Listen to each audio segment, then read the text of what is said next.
வச்சிருக்கிறோம். வருவாமா வருவா. ஒரு கூப்பிட்டு பாரு வரானான்னு. சொல்லிடு ஆயா.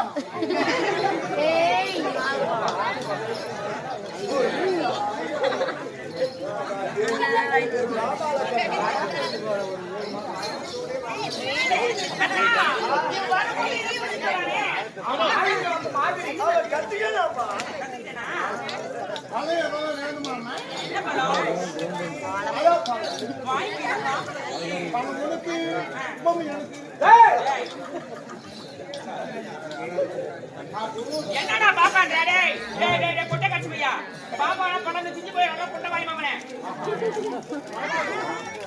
வசதி பாப்பான்ற ஏன்னா மேல் வாங்கி வச்சு வரப்படல ஏன்னா ஒரு பொம்னாட்டி வந்து எப்படி பேசணும் எப்படா பேசணும் பொம்னாட்டி வந்தா அது மேல பாக்கணும் அப்புறம் கீழே பாக்கணும் மொத்தமா ஏக்கிட்டம் எல்லாம் பேசிட்டு என் குட்டை கட்சி பையா நானும் பேசுறேன் என்ன தாண்மை பேசுறான் என்ன சிட்டியா பேசுறான் வந்த உடனே பாப்பான்னு சொல்ல போது